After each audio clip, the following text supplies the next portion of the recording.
Bonjour et bienvenue dans cette présentation consacrée aux interruptions dans le contexte Arduino. Tout d'abord, nous allons voir le principe d'une interruption, ensuite les différentes instructions, toujours dans le domaine du C spécifique à l'Arduino, voir ensuite quelques exemples et notamment le problème des interrupteurs qui sont très souvent utilisés en relation avec une fonction d'interruption. On verra pour quelles raisons, on verra typiquement comment on peut les utiliser, puisque ceci concerne une quantité d'objets électroniques qui nous environnent, que ce soit les boutons qui permettent de mettre à l'heure une montre, les boutons qui permettent de mettre en marche une brosse à dents électrique ou de commander une cafetière. Enfin bref, les exemples qui nous entourent ne manquent pas.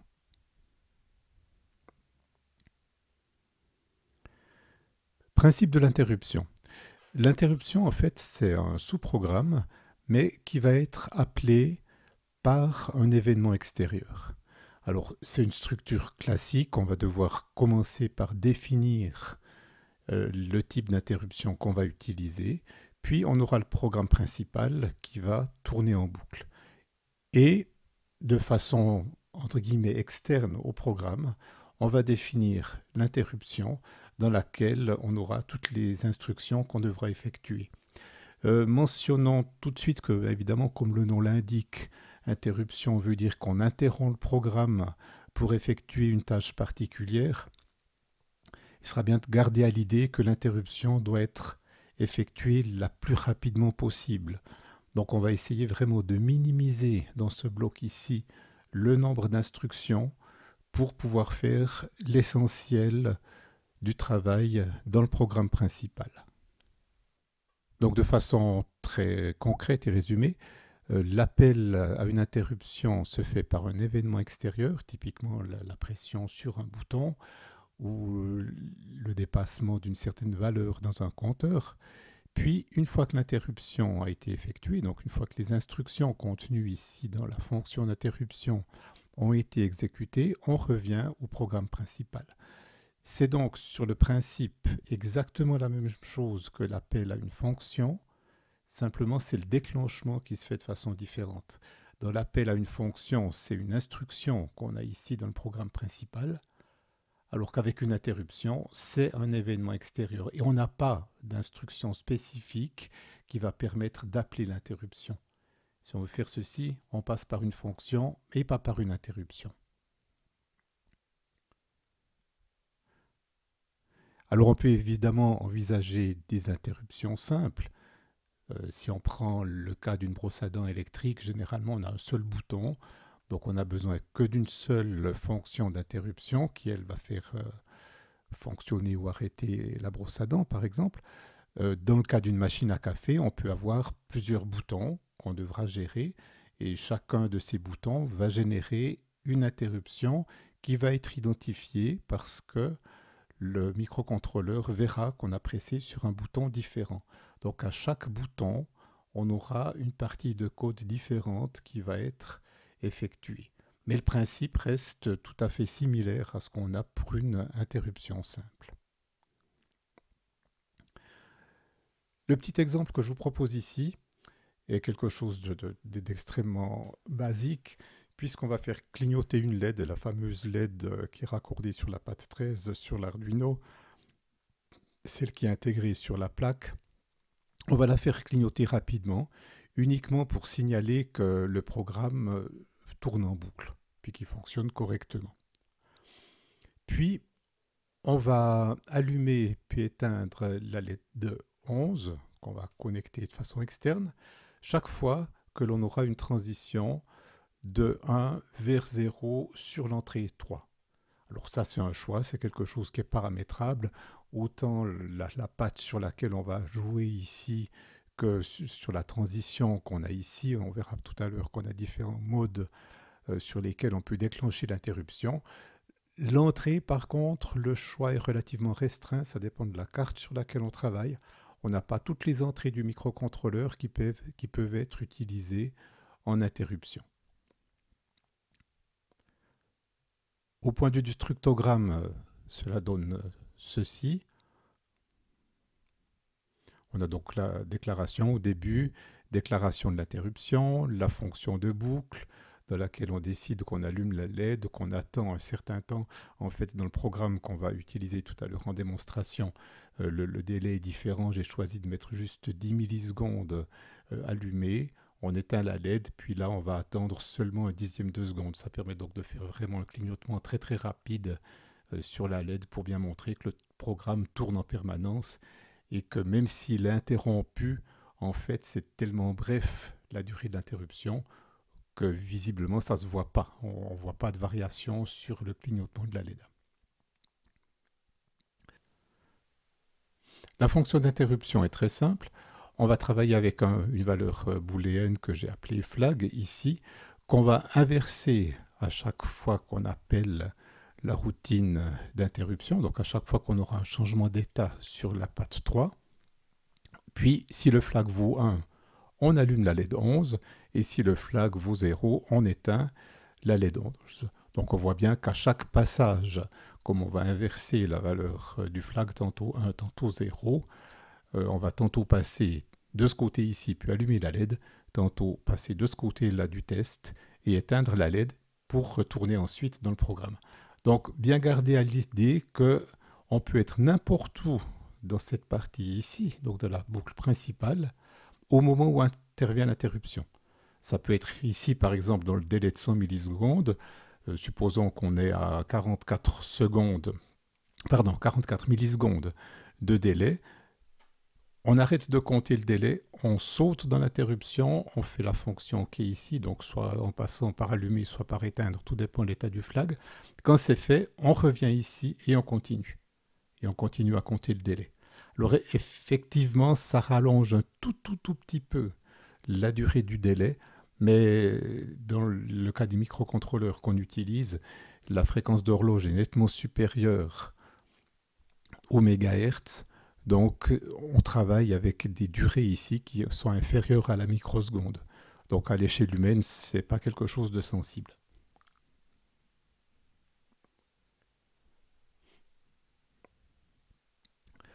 Voilà un petit exemple d'interruption sur la base du structogramme qu'on voyait tout à l'heure. Tout d'abord, le programme principal avec son setup au début, puis la boucle sans fin qui est classique dans l'environnement Arduino, et la déclaration de l'interruption ici. Alors si on voit en détail ces différents blocs, tout d'abord une déclaration globale de variables. Il y a une toute petite nuance à faire quand on travaille avec des interruptions. On doit déclarer la variable globale comme étant volatile. Ceci permet de garantir qu'on va pouvoir la récupérer à l'intérieur de l'interruption et ce qui sera sauvegardé dans l'interruption pourra également être récupéré à l'intérieur du programme principal. C'est une petite subtilité qui est dans le contexte Arduino. Ensuite, la partie d'initialisation, tout à fait classique, on définit la patte 13 comme étant une sortie, la patte 11 aussi, puisqu'évidemment c'est elle qui va piloter la LED externe. On définit la patte 3 comme étant une entrée, avec une petite nuance ici dans le sens que c'est une entrée sur laquelle on va utiliser la résistance interne du microcontrôleur de façon à mettre l'entrée à l'état haut si on met rien de façon externe sur cette entrée. Ça permet d'éviter d'avoir une entrée flottante, puis ça permet surtout d'éviter de devoir mettre une résistance extérieure au montage. On définit que la LED 13 doit être à l'état bas initialement, donc on l'éteint à l'état bas. On a choisi ici de mettre la LED qui est branchée sur la patte 11 à l'état haut, donc elle sera allumée au départ. Puis l'instruction suivante permet de définir l'interruption sur la patte 3. Alors cette assignation à la patte 3 se fait avec cette instruction ici. Juste attention à ce niveau-là. Tout dépend le genre de carte qu'on utilise. C'est le cas par exemple pour la LinkTit. C'est pas exactement de la même façon, on le verra tout à l'heure. Ensuite, c'est le nom de l'interruption, tout à fait un choix du programmeur. Et ceci, c'est le type de variation du signal qui va déclencher l'interruption. Dans le cas précis, j'ai choisi le passage de l'état 1 vers l'état 0, donc l'état descendant, falling en anglais. Donc c'est l'état descendant du signal qui va déclencher l'interruption. C'est un choix tout à fait arbitraire. Le programme principal, là aussi tout à fait classique. Encore une fois, dans l'exemple qu'on va voir tout à l'heure, j'ai changé les valeurs ici. On aura juste 100 millisecondes à l'état bas, puis 10 millisecondes à l'état haut, de façon à avoir des flashs extrêmement rapides qui permettent de mieux visualiser le fonctionnement en boucle du programme qu'on a ici. La sous-routine d'interruption, qui est ici à la suite du programme, mais on pourrait très bien la mettre sur un onglet différent dans l'environnement Arduino, donc dans l'IDE Arduino. On verra cette fonction dans une vidéo prochaine. Donc on a ici le nom de l'interruption, évidemment, ça doit être la même chose que celui qu'on a défini ici. On a la variable boolean flag qu'on inverse. Donc soit elle est vraie, soit elle est fausse, on inverse à chaque fois. On teste si flag est vrai ou faux. S'il est vrai, on éteint la LED. Et s'il est faux, on allume la LED qui est connectée sur la patte 11. Donc en fait, ce qui va se passer, on tourne en boucle ici dedans sans arrêt. Dès qu'on a une variation de 1 à 0 sur l'entité 3, on saute ici, on inverse le flag, puis en fonction de la valeur du flag, on éteint ou on allume la LED. Donc ça veut dire que chaque fois qu'on mettra l'entrée 3 de 1 à 0, donc on va la laisser en l'air, elle sera 1, on va mettre à la masse, ça va la faire passer à 0. À chaque fois qu'on passe à 0, on va changer d'état de la LED. Donc elle va passer allumé, éteint, allumé, éteint, chaque fois qu'on va faire passer la patte 3 à 0. Autrement dit, chaque fois qu'on va presser sur l'interrupteur, ça va changer l'état de la LED d'allumé à éteint.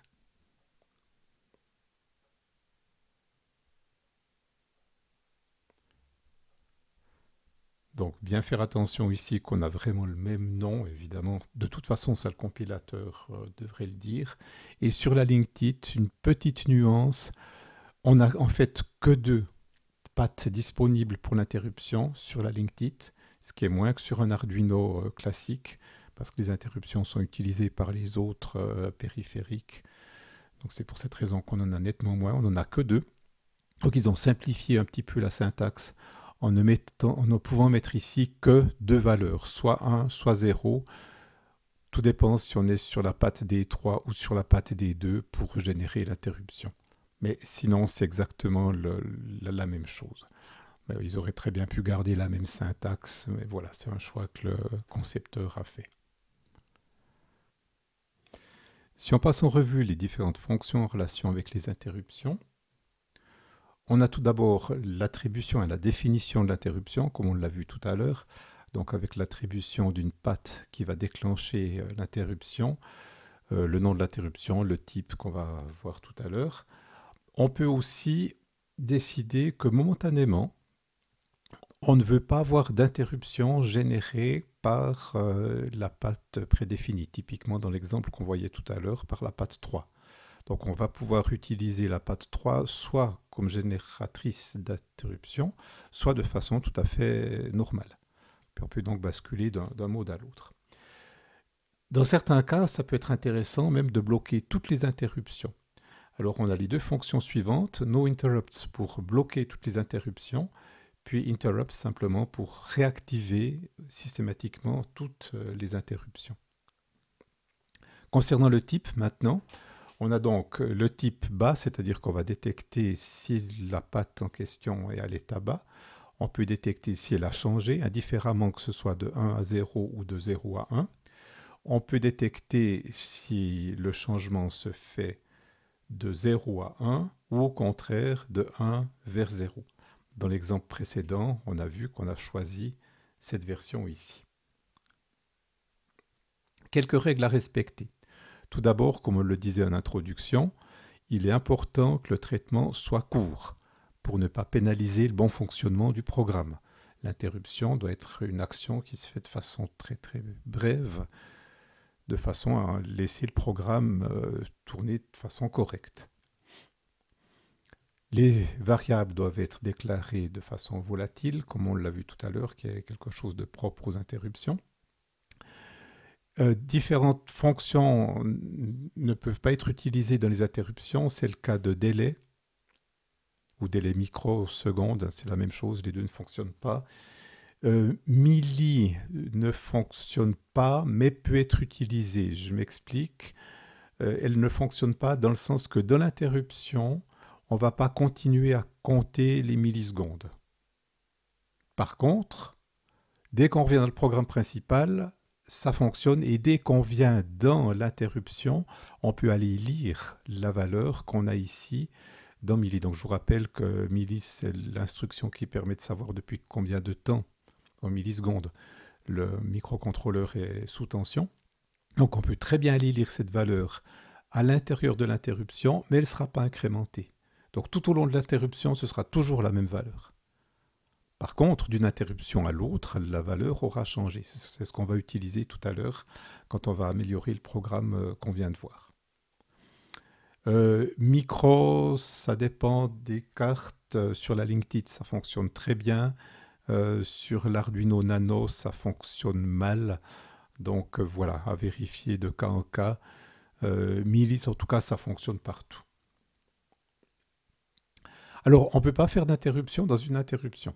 C'est-à-dire que si vous avez vous êtes dans la routine d'interruption, parce qu'il y a eu un événement extérieur qui a généré cette action, si cet événement revient, ou bien si un autre arrive, puis génère aussi une interruption, on ne va pas pouvoir sauter dans une autre interruption.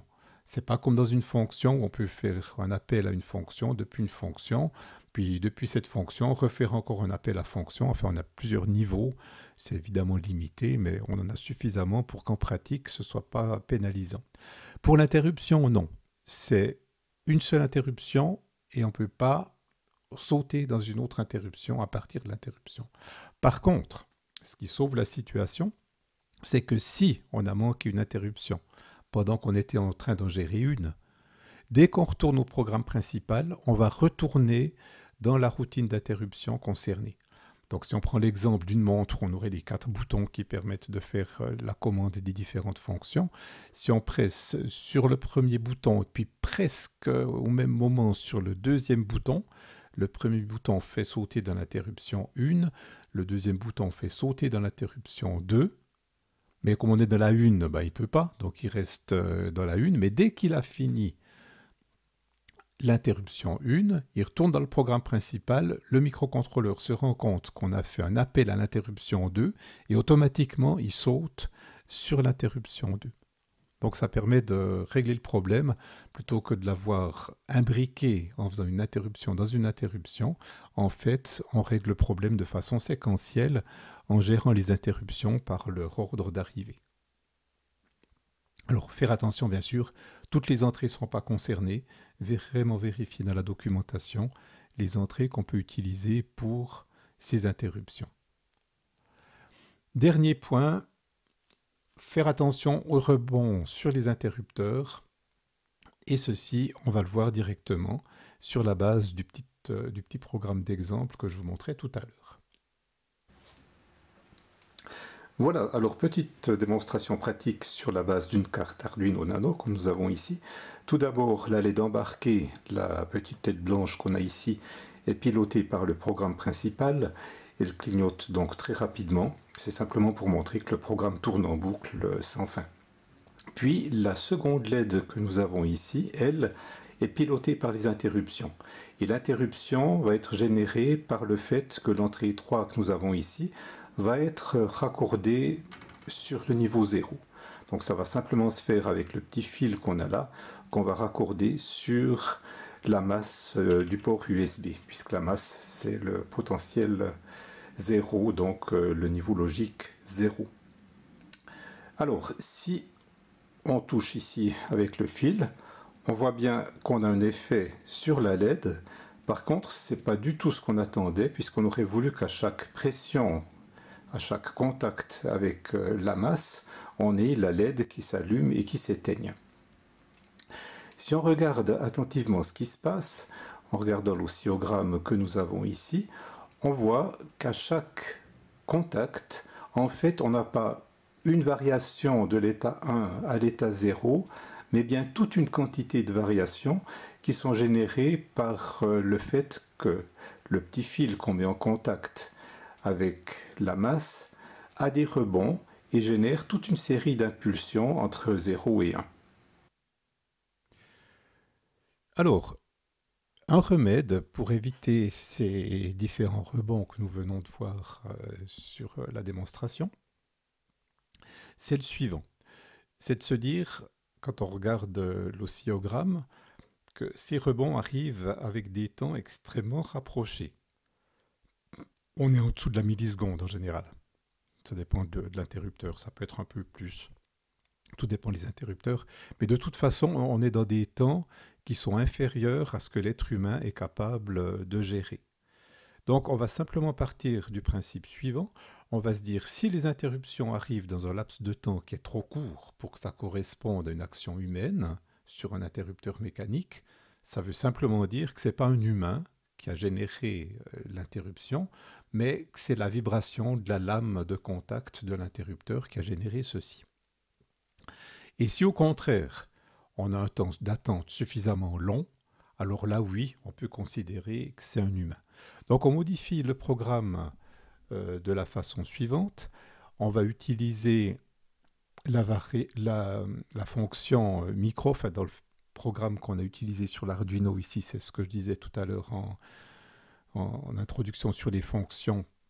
Ceci fonctionne très bien sur la LinkTit, ça ne fonctionne pas bien sur l'Arduino Nano, donc sur l'Arduino Nano j'ai simplement utilisé Milli, mais le principe est le même. Donc on prend le temps interne du microcontrôleur, on le compare à l'ancienne valeur qu'on avait en mémoire, de façon à pouvoir déterminer la durée entre les deux interruptions, puisqu'à chaque appel d'interruption, c'est la première chose qu'on fait. On compare le temps actuel avec le temps qui est en mémoire.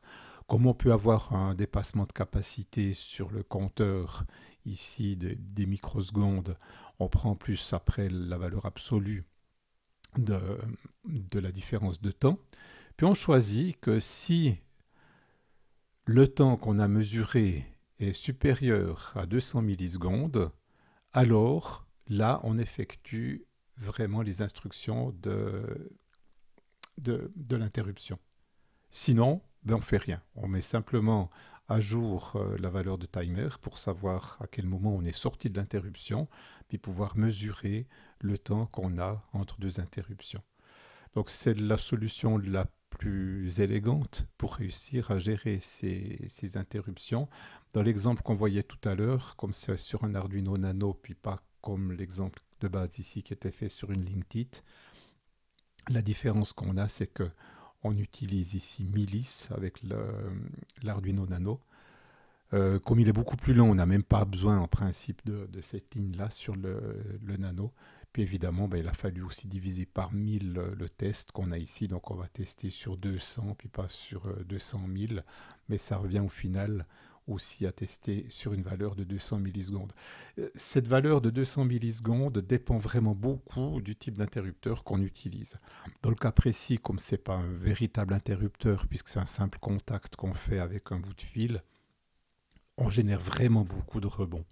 Donc on a intérêt à prendre une grande valeur. Avec 200 millisecondes, ça fonctionne très bien. Par contre, 200 millisecondes, ça correspond quand même à un temps qui n'est pas négligeable et c'est quelque chose dans certaines situations qui peut être perceptible par l'être humain. Donc on peut choisir un interrupteur de meilleure qualité puis avoir des rebonds qui seront beaucoup plus courts dans la période transitoire avant qu'on soit stabilisé. Sera beaucoup plus courte. Puis dans ce cas-là, on peut diminuer la valeur qu'on a ici. On n'a pas de règle absolue pour ceci, c'est seulement avec des tests systématiques qu'on arrive à ajuster cette valeur-là.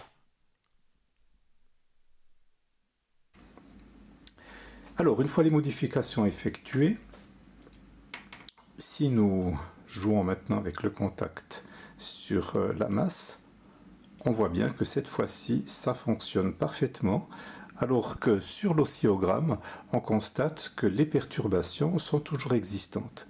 Donc le principe, c'est simplement d'attendre que la pause entre deux contacts soit suffisamment longue pour pouvoir éliminer tous les petits rebonds qui apparaissent à chaque contact.